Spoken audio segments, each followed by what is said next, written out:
Oye País, buenas noches, Oye País, yo soy Rudy González, gracias por su compañía en esta hora.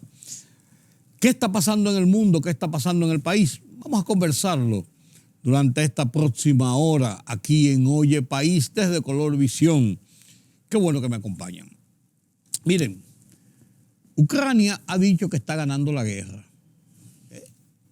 Le salió duro el presidente Zelensky a los rusos y a Putin, que entendieron que en un operativo de unos días, de una semana, un par de semanas, ellos podrían haber ocupado a Ucrania, haber desalojado el poder político y militar de Ucrania y haber tomado el control de ese país colindante frontera con Rusia. El gran ejército ruso parecía invencible y mucha gente entendió que eso era así. Sin embargo, el apoyo de la comunidad internacional y el envalentonamiento del presidente Zelensky y su equipo, su staff y sus militares decidieron echar la pelea. Y decidieron echar la pelea por una torpeza cometida por el propio Putin y por los estrategas rusos que dijeron de forma pública que lo que le daban la oportunidad a Zelensky de salir del país, de abandonar el país, tenía 48 horas para salir del poder y salir del país y entregar el poder, entregar el país a los rusos, a las tropas rusas, que se veían en kilómetros de tanques, de soldados, de equipos, de todo ese poderío, aviones, helicópteros, misiles, el poderío ruso contra este país más pequeño. Pero ellos con eso lo que hicieron fue, y dijeron que si no hacía eso, eso le costaría la vida. Entonces, Zelensky tenía los días contados. Y dijo, bueno, pues entonces que vengan y me maten aquí, vamos a echar pleito. Y el hombre que comenzaron a tratar de ridiculizarlo y minimizarlo, que era un actor de cine, que era un tipo frustrado, que no tenía experiencia de Estado, que no tenía experiencia militar. Van 7 meses que le ha dado la batalla a los rusos. Claro, los rusos no han podido desencadenar todo el poder que ellos quisieran, porque todas las naciones de Occidente, desde Europa, todo el circuito, incluyendo Estados Unidos y Canadá, le han dado un apoyo a Zelensky y a Ucrania. Le han dicho, no, espérate, las cosas no son así. Y le han dado asistencia, incluso asistencia militar y de armas y de todo esto. Entonces, en esta semana, Zelensky y las fuerzas militares ucranianas desplegaron una ofensiva para empujar a las fuerzas rusas de las zonas que habían estado ocupando paulatinamente, bombardeando ciudades, ahí van miles de muertos, la mayoría civiles, no responsables, no culpables de la situación política y militar que se desarrolla en el escenario de guerra. Y los rusos han aportado un buen número de bajas que no esperaban. Zelensky ha seguido hacia adelante. ¿Qué nos cuentan las plataformas periodísticas internacionales, como La Voz de los Estados Unidos de América, como Deutsche Welle de Alemania y la misma RT de Rusia, de lo que está pasando en el escenario de la guerra, donde Ucrania asegura que va ganando terreno y que va ganando la guerra? Veamos. Los militares ucranianos intentan capitalizar el impulso de una ofensiva terrestre que ha reclamado cientos de asentamientos y miles de kilómetros cuadrados. La retirada de las fuerzas rusas sugiere que fueron sorprendidas por el repentino contraataque. La ofensiva obliga a muchos soldados a regresar a Rusia, dejando atrás grandes suministros de armas y municiones. That Y eso es producto, como dije, del apoyo que hemos brindado, pero ante todo es producto del extraordinario coraje, de la resiliencia de las Fuerzas Armadas ucranianas y del pueblo ucraniano. Según el Pentágono, las acciones apresuradas podrían ser signos del mando y control desorganizado de Rusia. Sin embargo, Moscú dijo que un nuevo reclutamiento militar no se está discutiendo para refortalecer sus tropas. Al mismo tiempo, el presidente de Ucrania, Volodymyr Zelensky, mantiene en secreto los próximos pasos de la contraofensiva, pero dijo que el ataque está empezando a desacelerar. No puedo referirme a los detalles de ninguna operación militar. El gobierno ucraniano dijo que unas 150.000 personas habían sido liberadas del control ruso en los últimos días, pero 1,2 millones de personas siguen viviendo en áreas ocupadas por Rusia, incluido 500.000 en la región sureña de Gerson.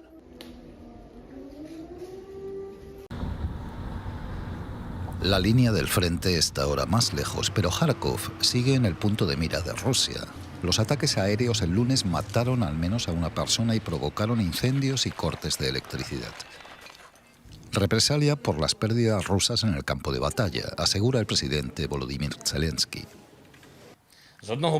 Esto es una muestra de la desesperación de los que idearon esta guerra. Así es como reaccionan ante la derrota de las fuerzas rusas en la región de Kharkov. No pueden hacer nada contra nuestros héroes en el campo de batalla y por eso Rusia dirige sus viles ataques contra la infraestructura civil. A las aldeas reconquistadas han llegado voluntarios. Dan ayuda a los residentes traumatizados tras meses de ocupación. Hubo disparos, bombardeos, cañonazos cada día. No teníamos electricidad ni agua. Casi no teníamos comida. Ahora por fin nos han liberado, pero el mundo tiene que saber lo que pasó aquí. En la ciudad de Izium, las fuerzas rusas huyeron apresuradamente. Según algunos residentes, quemaron edificios en su retirada. Ayer por la mañana había rusos y esta mañana ucranianos. Estoy más que contento. No tengo suficientes palabras para expresarlo. Al verlos se nos saltaban las lágrimas. Los estábamos esperando, pero no podíamos imaginar que llegarían tan pronto. Llevábamos casi medio año esperándolos y estamos muy contentos. Ahora empieza la limpieza. Las fuerzas ucranianas ya están desminando los pueblos cercanos a la frontera rusa, una tarea que podría llevar semanas o meses. En estas posiciones encontramos lo que ven aquí, minas antitanque y minas antipersonas, prohibidas por la Convención Internacional. Esas minas fueron encontradas y retiradas por nuestra unidad.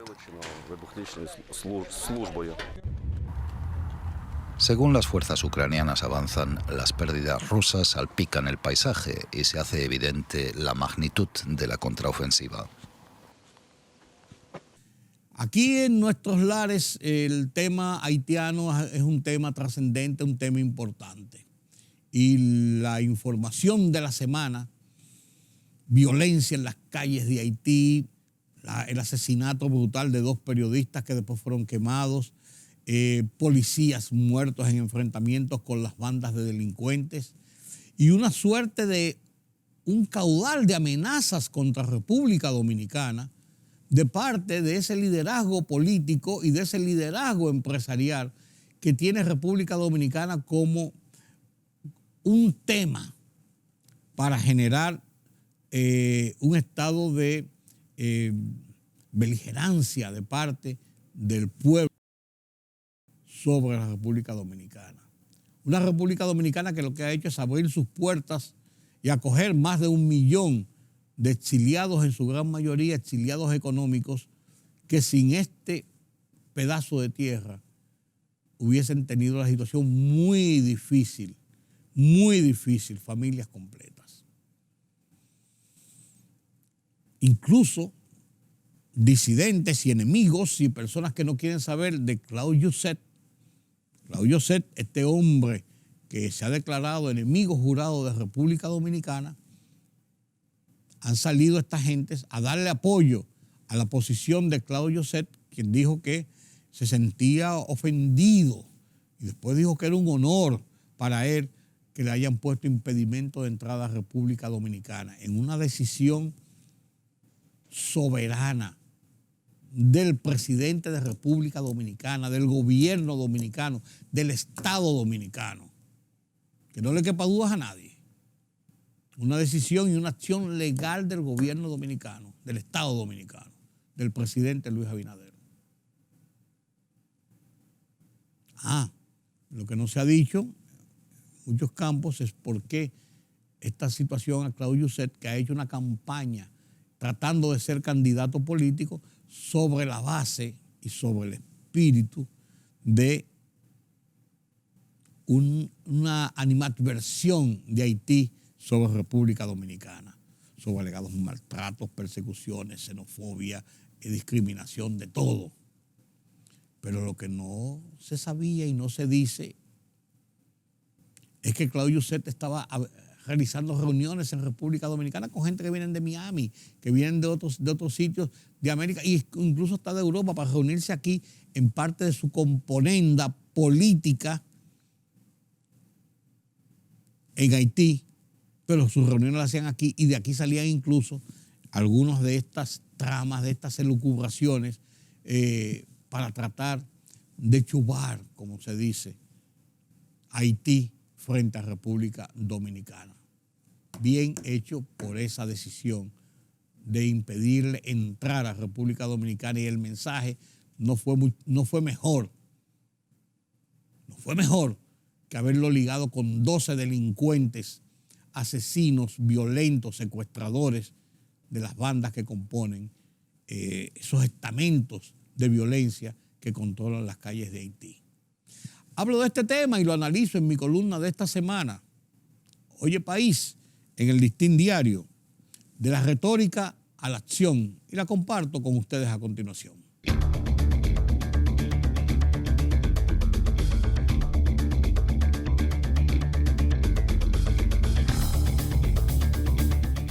Durante años, la República Dominicana, a través de sus gobernantes, organismos diplomáticos y migratorios, ha desarrollado una política tímida, retórica, frente a las presiones, acusaciones, denuncias que nos endilgan las clases política y empresarial de Haití, apoyados en unas ONGs que nos acusan de xenófobos, discriminadores, represivos. República Dominicana se hartó de tanta contemplación y tantos desplantes a la política de buena vecindad que hemos practicado hacia Haití y los haitianos. Una solidaridad que nos lleva a quitarnos el pan de la boca para dárselos a esos hambrientos exiliados de la pobreza extrema. De ahí entonces que se entiende la reacción airada que ha provocado en los grupos de poder político y económico de Haití la decisión del presidente Luis Abinader de poner impedimento de entrada al país del grosero exministro Claudet Joseph y 12 peligrosos delincuentes. Esa reacción haitiana tipifica claramente cómo esa gente que vive del caos institucional y la violencia generalizada en su país valoran la tendida de manos que siempre les hemos dado desde este lado de la isla. Joseph y sus conmilitones hacen otra rabieta porque al exministro, con el impedimento de entrada al país, le dejaron al descubierto que junto a otros seguidores, unos que viajaban y otros que residen en nuestra nación, se reunían aquí para armar sus tramas políticas, que incluía campañas de denuncias contra los dominicanos en procura de favorecer sus propósitos políticos en Haití.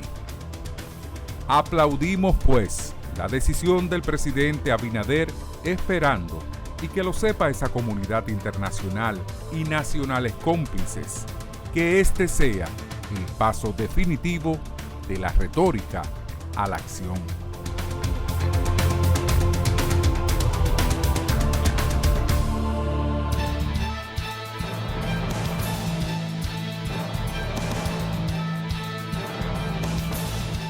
El Ministerio de Salud Pública notificó este jueves 305 nuevos contagios de COVID-19, 14 menos que los 319 registrados en la víspera, sin ninguna defunción por esa causa.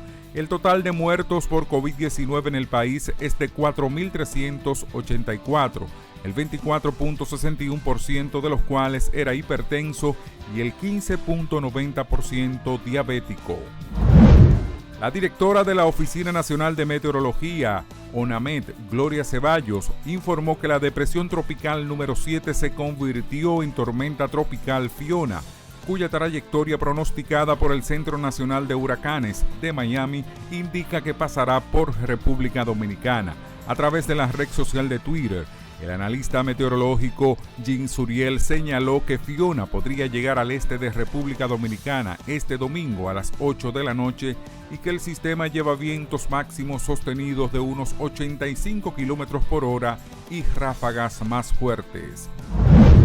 La Asociación Dominicana de Profesores ADP reveló que falta el 52% del personal docente administrativo y de apoyo en 18 regionales del país, a solo días para el inicio del año escolar 2022-2023.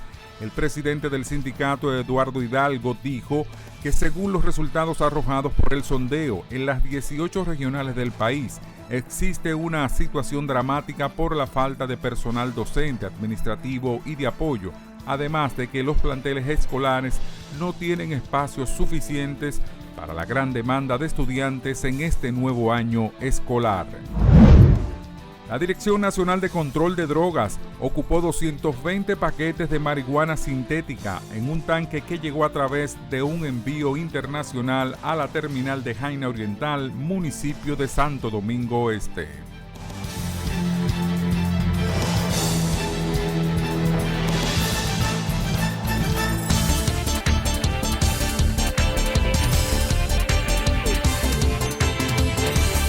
Entre los temas principales que discutirán el mandatario ruso Vladimir Putin y el presidente chino Xi Jinping durante sus negociaciones en el marco de la Organización de Cooperación de Shanghái, previstas para los próximos días, se encuentran los temas ucraniano y taiwanés, según el asistente del líder ruso para asuntos internacionales, Yuri Ushakov. El ex canciller de Haití, Claude Joseph, calificó al presidente de República Dominicana, Luis Abinader, como un vocero improvisado del pueblo haitiano, en el contexto de que el líder dominicano se encuentra de visita en los Estados Unidos. 2 autobuses de entre 75 y un centenar de migrantes fletados por el gobernador de Texas, el republicano Greg Abbott, llegaron a la residencia oficial de la vicepresidenta de Estados Unidos, Kamala Harris, informaron medios estadounidenses. La primera ministra de Suecia, Magdalena Andersson, presentó formalmente su dimisión ante el presidente del Parlamento del país, Andreas Norlén, tras perder en las elecciones legislativas, informó la prensa local.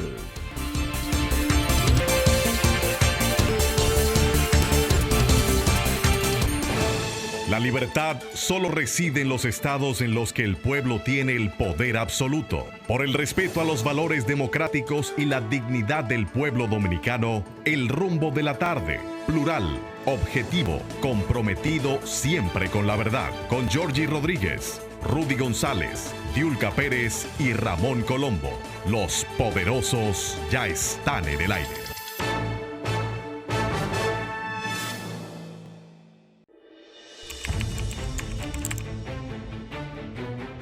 Periodismo de investigación, columnas, opinión, análisis, reportajes de fondo. Hora por hora, una completa plataforma multimedia. Periodismo con valor. Noticias horaporhora.com.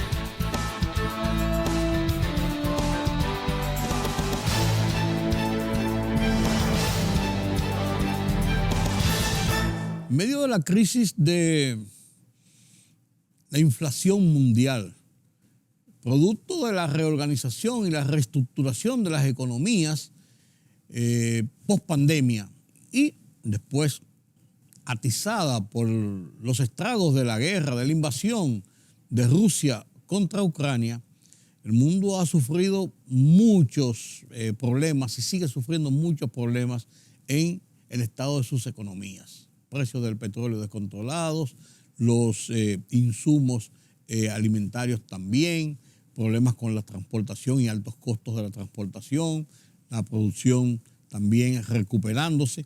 Pero en medio de todo esto hay lo que se llama zonas económicas especiales.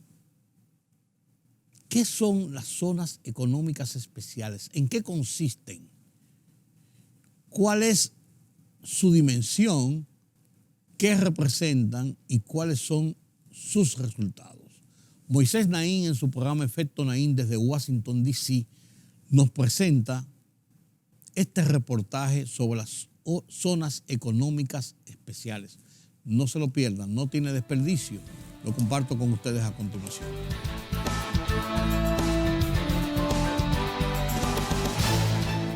Bienvenidos, soy Moisés Naín desde Washington. Encantado de estar de nuevo con ustedes. Usted ha escuchado hablar de las zonas económicas especiales. Se trata de un espacio geográfico dentro de un país donde las reglas para hacer negocios son más flexibles que las del resto del territorio. Allí, empresas e inversionistas reciben beneficios fiscales y aduaneros, financiamientos y otros estímulos que solo pueden recibir las empresas basadas en esa zona. El objetivo de esto es promover el comercio y fomentar la inversión para generar así más empleos, más riqueza, prosperidad, etc.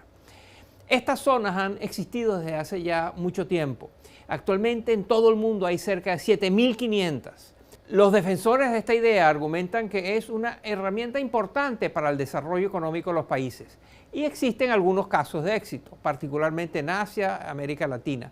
Sin embargo, también han dado lugar a importantes controversias. Para entender mejor todo esto, vamos a explorar en detalle cómo funcionan las zonas económicas especiales, dónde están, dónde se han establecido y cuáles son sus principales ventajas y sus problemas. ¿Qué conflictos han despertado? Se lo contamos en el siguiente reportaje. Es muy interesante, miren. El gobierno de Corea del Norte se ha caracterizado por aislarse del resto del mundo. Pero en el extremo noreste del país se encuentra Razón, una zona económica especial establecida en 1991, donde las compañías extranjeras reciben incentivos fiscales y legales. La meta es atraer a empresarios que empleen a trabajadores locales en industrias que van desde la confección de prendas hasta la producción de computadoras. Los resultados en Razón han sido mixtos. Las sanciones internacionales contra Corea del Norte han afectado la llegada de nuevos inversionistas. Pero el gobierno sigue fiel a su plan. Nuestro pueblo no se marchitará bajo ninguna sanción. Otros países han tenido más suerte con este modelo. El Banco Mundial, por ejemplo, encontró que las zonas económicas especiales de China han generado alrededor de 30 millones de empleos. La más exitosa de ellas es Shenzhen, que hoy es la ciudad con el ingreso per cápita más alto del país. Los críticos mantienen que a menudo estas jurisdicciones no hacen más que proveer mano de obra barata para enriquecer a empresarios que no priorizan la prosperidad de las comunidades locales. Pero para Theodore Moran de la Universidad de Georgetown, el caso de Costa Rica demuestra que no tiene por qué ser así. Costa Rica fue capaz hace algún tiempo de atraer a la empresa tecnológica Intel a través de una zona económica especial. De la mano de Intel, Costa Rica se convirtió en una potencia en el desarrollo de semiconductores y componentes. El éxito de Intel luego atrajo a otras empresas a Costa Rica, no solo en el negocio de los semiconductores, sino por ejemplo en el ámbito de dispositivos médicos. Tras la llegada de Intel, el gobierno costarricense se movilizó para mejorar la educación técnica del país, la infraestructura y el ámbito regulatorio. Datos del Banco Mundial sugieren que eventualmente esto no solo ayudó a asegurar la inversión extranjera en otros sectores, sino que se tradujo en beneficios para las comunidades locales, impactando positivamente la cultura laboral y empresarial.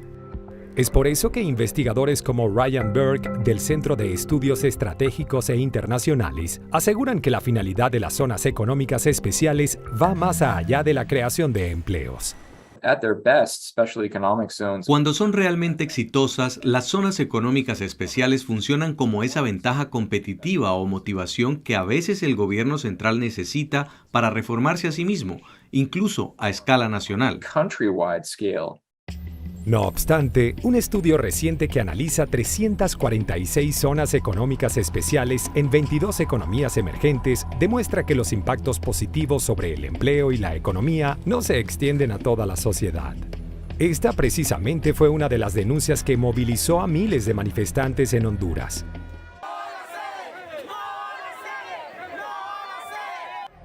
La tensión sociopolítica fue tal que en abril de 2022, el Congreso hondureño derogó la ley que creaba estas zonas.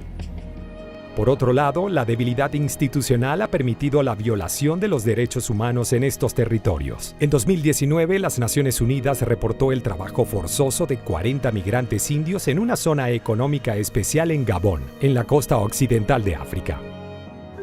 Un punto de consenso entre los analistas es que la probabilidad de fracaso de las zonas económicas especiales aumenta en países con gobiernos poco transparentes e incapaces. Es por eso que cuando Nicolás Maduro anunció la creación de 5 de estas jurisdicciones en Venezuela, muchos advirtieron que los más beneficiados serían los empresarios cercanos al chavismo. Venezuela toma y retoma con un nuevo impulso el camino de la construcción de zonas económicas especiales como camino para el impulso y el desarrollo de las fuerzas productivas de nuestro país. Y es que estos espacios económicos pueden ser abusados para avanzar las agendas de los autócratas. El gobierno chino, por ejemplo, está negociando con El Salvador la creación de una zona especial que abarcaría el 14% del territorio y alrededor de un 25% de la costa del país centroamericano. Para Burke, la motivación de China es geopolítica. Las zonas económicas especiales desde este punto de vista se convierten en otro nodo en la inversión extranjera directa de China. El Partido Comunista Chino las ve como una manera de asegurar su gobierno a nivel nacional y sobre todo como una manera de ganar poder político sobre los competidores en la esfera internacional. En mayo de 2022, las Naciones Unidas anunció la creación de una alianza global para la promoción de las zonas económicas especiales. Su meta es modernizarlas para que contribuyan al desarrollo sostenible y a economías más inclusivas y resilientes. Su éxito está por verse.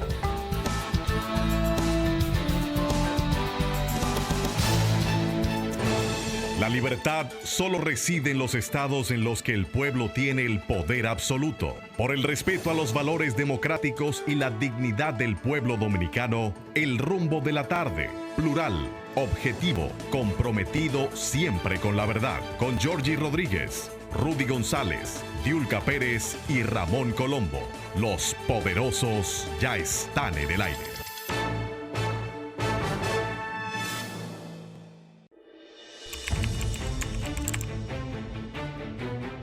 Periodismo de investigación, columnas, opinión, análisis, reportajes de fondo. Hora por hora, una completa plataforma multimedia. Periodismo con valor. Noticias horaporhora.com.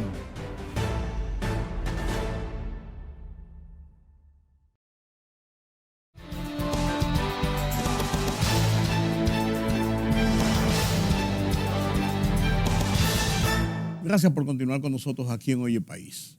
Gracias a la magia de la Internet, hoy podemos acceder a servicios bancarios especializados de todo tipo, como eso es ir al banco sin tener que ir físicamente al banco. Banesco RD accede a través de Banesco Online vía banesco.com.do. Sí, así como usted lo oye. Está en el banco sin ir al banco. Acceda a los servicios de Internet y, sentado en su casa, podrá resolver todas y cada una de las operaciones bancarias que precise. Banesco, siempre contigo.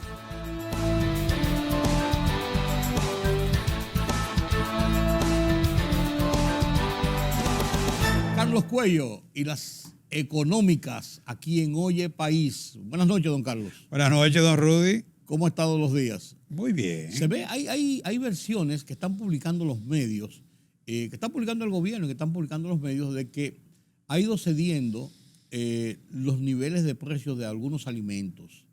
O sea, como un signo de que la inflación se frenó y va como cediendo, principalmente, que es donde más se siente el tema inflación, en el poder adquisitivo de la gente y la posibilidad de acceder a las necesidades que tiene. Sí, lo cierto es que el último reporte del Banco Central lo confirma, que se ha ido desacelerando el ritmo de inflación. Cayó por debajo de 9.64, cayó a 8.8, ¿no? Y fue de apenas 0.2 el del mes de agosto. Entonces, lo cierto es que, primero, el control de los precios de los combustibles, yo creo que tiene mucho que ver. Sí. Los subsidios del gobierno también. La apreciación cambiaria, ¿no? Uh-huh.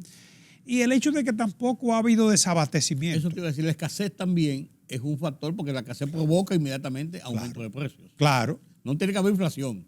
Sí. Si se desabastece el mercado, suben los precios. Es un buen indicador de que la economía está en auge, porque, vamos a comentarlo más adelante, en medio del incremento en la demanda por el crecimiento del turismo, ¿no? La economía no registra escasez, sobre todo de producción nacional. Pues ni siquiera en la pandemia, se registraron escasez. No, en la pandemia hubo excedente, porque tú sabes que el turismo se redujo a cero. Por eso te digo, porque ni siquiera en la pandemia hubo escasez de productos básicos, no hubo escasez nunca. No, porque realmente la naturaleza no fue contagiada. No fue impactada.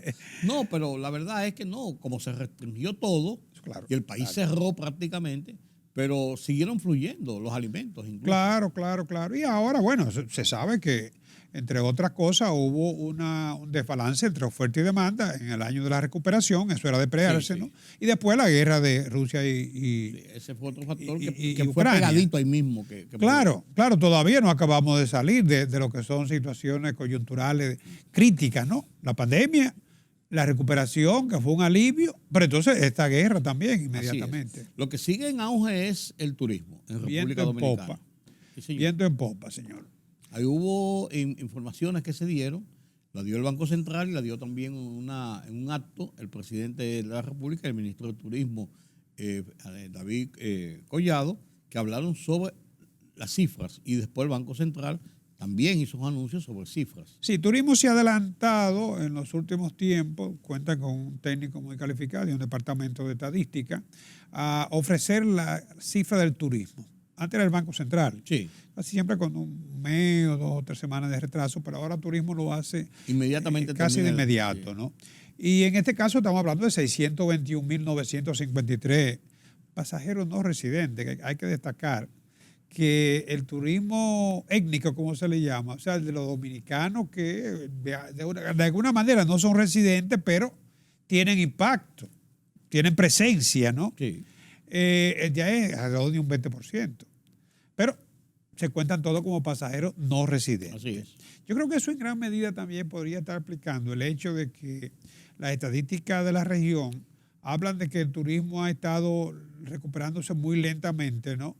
E incluso la ocupación hotelera todavía no ha recuperado los niveles. Sí. Lo que pasa es que este turismo, estos visitantes no residentes, aunque algunos se van de resort, pero la mayoría vienen a visitas familiares, amén de lo que tú y yo comentábamos los otros días, de las facilidades que hay con estas redes, como Airbnb y otras, que están, sin lugar a dudas, compitiendo con lo que son los hoteles. Sí, hay buenas ofertas. Sí, es una economía dentro de lo que son los grandes cambios, ¿no?, de los nuevos tiempos. Ahí habla, vi en las estadísticas que dio el Ministerio de Turismo, más que en la que dio simplemente el Banco Central, se establece la sumatoria de que en el mes en lo que va del año, cuando suman toda la cantidad de los turistas que han llegado, son 4.9 millones. 4.9 millones Casi de 5 extranjeros. Pero cuando se o de no residentes, pero cuando se le suman los 781,000 y tantos cruceristas que no están clasificados como turistas porque no pernoctan una noche en el país, es una clasificación, pero sí hacen vida de turismo en el país y visitan y compran incluso algunas que otras cosas en esos tours que les dan, se dispara entonces a 5.6 millones ya de turistas en los primeros 8 años. Sí, y algunos 8 meses. Claro, y algunos conocen el país como excursionistas y después también vuelven como turistas, ¿no? Claro. Pero estamos hablando de que si tú le sumas a esos 700,000 y tanto, estamos hablando de que son 5.655.980. Claro. O sea, de personas que de alguna manera está visitando República Dominicana. Y son extranjeros que visitan República Dominicana. Claro. En una clasificación u otra. Sí. Todos lo son. Dice el ministro que turismo está en uno de sus mejores momentos. Sí, las cifras lo indican. E incluso el gobernador del Banco Central decía que turismo, de ese 5.5% que creció la economía, de crecimiento que se registra, turismo responde por el 1.8%. O sea, más del 30%. Sí, eso te iba a decir, del más crecimiento. Del 30% responde. Y esa ha sido su tasa en los últimos tiempos, ¿no? Con un fuerte impacto en el valor agregado, porque tiene empleo estable, y dentro de lo que son formales en gran mayoría, ¿no? Y mucho empleo indirecto también. Sí. Transportación, producción agrícola, movilidad en muchísimas otras áreas, técnicos, hay muchas. Pero estamos hablando de que casi más del 33% también de la inversión extranjera va dirigida al turismo. Al turismo también. A lo que son construcciones, principalmente proyectos inmobiliarios, ampliación de hoteles. Correcto. O sea que tiene, sin lugar a dudas, que tiene un fuerte impacto en lo que es el crecimiento de la economía. Y en este año definitivamente hemos tenido una buena recuperación. Mira, la cifra del Banco Central, o sea, de los datos que ofreció el gobernador del Banco Central, destaca que estamos hablando de 119.674 turismo étnico, o sea, de dominicanos, ¿no? Pero es un 74% de crecimiento con respecto al año anterior. Y son dominicanos, pero no residentes. Exacto. O sea, que no es que el dominicano, que yo que estoy aquí, tú que vas aquí, vamos a un resort y entonces nos clasifican como turistas en el resort. No, son personas que viven en el extranjero, que no viven en República Dominicana y que vienen, son dominicanos y que vienen y hacen vacaciones. Claro, pero fíjate que al mes de julio, según el dato del Banco Central, 74% más que el año anterior. Sí. O sea, que es un crecimiento espectacular que está registrando. Claro. Las estadísticas se están comparando con el 2019, 2018. Que debe ser. El 2019 fue un año irregular también por aquello de la imagen del país y eso. El 2018, pero son los años de comparación. Como quiera, está batiendo récords. Sí, son los años de comparación. Y tiene que ser. El Banco Central sigue aumentando sus pasivos. Don Carlos, ¿qué significa esto? Mira, tú conoces, ya lo hemos comentado otras veces, el origen de ese pasivo del Banco Central. O sea, lo normal es que el Banco Central utilice los instrumentos de mercado abierto para retirar dinero, o sea, dentro de lo que son. Es un instrumento de política monetaria, operaciones de mercado abierto. Sin embargo, a partir de 2003-2004, con la situación de la quiebra bancaria y lo que esto implicó, no solamente en el sector financiero, sino en la economía, ¿no? El Banco Central se vio en la necesidad de hacer grandes emisiones para retirar la misma liquidez que había inyectado, devolviéndole los cuartos a la gente, ¿no? Y subir la tasa también para contrarrestar los efectos de la inflación, que en ese momento fue de la más alta que hemos registrado, ¿no? Y aparte del tipo de cambio también, recuérdate que se disparó, todavía no ha llegado. No llegamos a lo que se disparó aquella vez. Entonces, tú te imaginas la locura de tasas que hubo que pagar para convencer a la gente de que dejara su dinero. De un día para otro. Claro. Ni siquiera fue en el tiempo. Claro. Entonces, ese pasivo del Banco Central, que inicialmente eran 100,000 y pico de millones, ya anda por los 800,000 y tantos millones. O sea, se ha disparado a tal extremo que representa el 16.2% del total de la deuda. Así es. 16.2%. Esos pasivos realmente no, como te decía, no son emisiones con fines de desmonetización y cosas parecidas. Son emisiones que el Banco Central se ve la necesidad de hacer para poder digamos, coger para pagar y emitir para seguir pagando.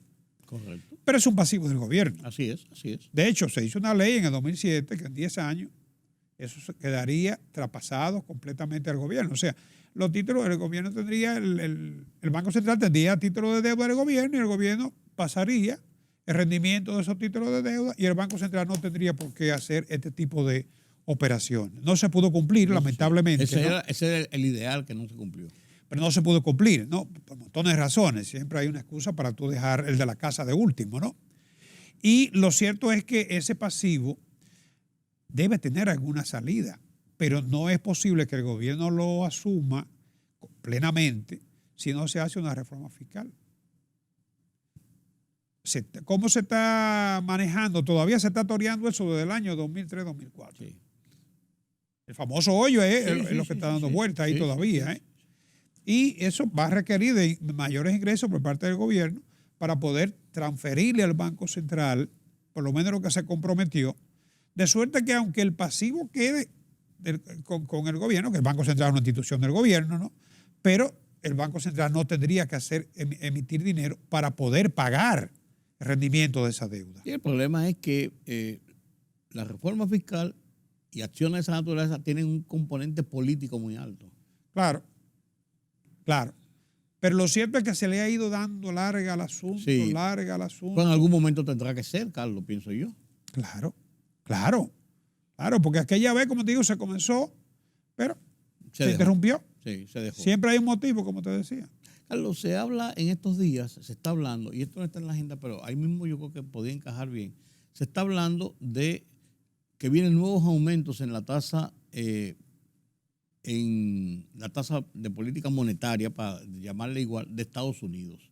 Y que eso va a reflejar, lógicamente, nuevos aumentos en la tasa de política monetaria de República Dominicana. Se está hablando de que en este mes se espera otro aumento en Estados Unidos.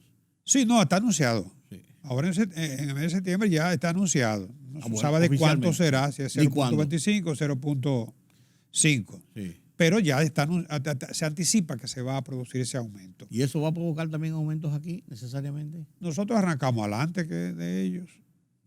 Entonces quiere decir que ellos están compensando lo que nosotros hemos hecho. ¿Usted me quiere decir eso? Ojalá y que no, pero fíjate, la inflación allá está alta también. Sí, muy alta. Eso a nosotros nos favorece, el hecho de que ya tengan una inflación alta y de que estén subiendo las tasas. Eso hasta cierto punto permite que nosotros, yo creo que ya llegamos, aunque todavía se entiende que soporta un 0.5 más, cercano al 9%, que sería compensar la inflación en las tasas de Estados Unidos. ¿Cuál es el nivel más alto que hemos llegado nosotros? En los últimos tiempos yo creo que no recuerdo. Bueno, en aquellos tiempos, acuérdate de la debacle de los bancos, sí. Que el Banco Central llegó a pagar tasas por encima de un 36, ¿tú recuerdas? Sí. Pues bueno, eso es pero una coyuntura muy excepcional. No, en condiciones normales, yo no recuerdo en los últimos tiempos que llegamos a un 8. En el 9, quizás, en el 2009. 2008-2009, por ahí creo. Sí. Cuando la recesión global. La crisis mundial. Creo que anduvimos por los 8.25 por ahí. Pero ya en los últimos tiempos no. La cosa del pasado, ¿no? De todos modos, el Banco Central, la Junta Monetaria, tiene que darle seguimiento a lo que sucede con la política monetaria de Estados Unidos. Porque si nosotros mantenemos ahora mismo tenemos a favor el hecho de que el peso se ha revaluado. Sí. Y eso no estimula repatriación. Al contrario. No. Han bajado los depósitos en dólares en la banca dominicana, ¿no? Claro. Y la inflación parecería que se va a lograr. No creo que el objetivo meta inflación, pero sí parecería que se va a lograr seguir desacelerando el ritmo de crecimiento de la inflación. Bueno. El país mejora la posición en el índice del desarrollo humano. Eso dice el último informe sobre desarrollo humano de las Naciones Unidas. Tiempos inciertos, vidas inestables. Configurar nuestro futuro en un mundo de transformación. Eso está aplicado para unos 189 países, 2 regiones autónomas, como es el caso de Hong Kong. O sea, estamos hablando de 190 aproximadamente. Pues eso ya es muy académico. Sí. Lo que pasa es que ese índice, tú sabes que tradicionalmente para medir el desarrollo de los países se ha utilizado mucho el per cápita. Sí. cuánto es el PBI, tenemos 100 millones de PBI en dólares, y eso se distribuye, se promedia. Sí. Esta es la población, y ese es el per cápita. El per cápita de aquí es... Estamos recuperándonos por los 8,000 y tantos dólares. Debería estar mucho más alto. Ahora seguramente que va... Al año. Anual, claro. Pero cuando tú lo comparas con países como Centroamérica, Panamá tiene un per cápita más alto que nosotros, por supuesto, porque su PBI es muy similar al nuestro, pero tiene la mitad de la población. Sí, y además una economía dolarizada que es más estable en ese sentido. Pero ningún país de Centroamérica igual el per cápita claro. de República Dominicana. Costa Rica tiene también una condición en que son pocos, y el territorio tiene mucho más territorio que nosotros, y tiene pocos habitantes. Pero el per cápita se sigue utilizando. El asunto es que Naciones Unidas utiliza este índice de desarrollo humano que utiliza otro tipo de variables. Le da más ponderación a la salud, la educación, el medio ambiente. O sea, está más enfocado a la calidad de vida. Correcto. Y para este año República Dominicana subió 2 posiciones, aparece en posición 80. El 90% de los países retrocedieron como consecuencia de la pandemia. Nosotros, aún en medio de la pandemia, hay que reconocer que se afrontó la pandemia exitosamente, con la vacunación, hubo respuesta, ¿no? Y la recuperación, ni hablar, fue espectacular también, ¿no? Hubo que buscar recursos, pero encontramos dónde conseguir los recursos también, no se nos cerraron la puerta.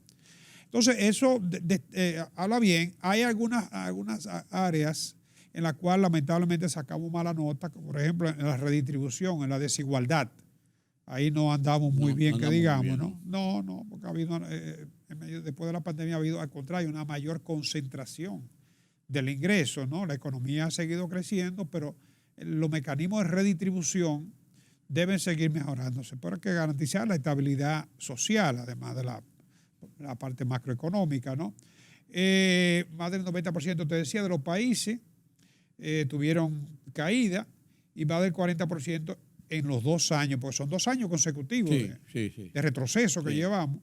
Esto va a ser difícil poder cumplir los objetivos del milenio. Revertirlo es muy... En América Latina, bueno, Chile, que tiene posición 42, Argentina 47, Costa Rica 58, nos supera en ese aspecto. Uruguay, esos países tienen muy buena nivel de desarrollo humano. Panamá nos supera en desarrollo humano también.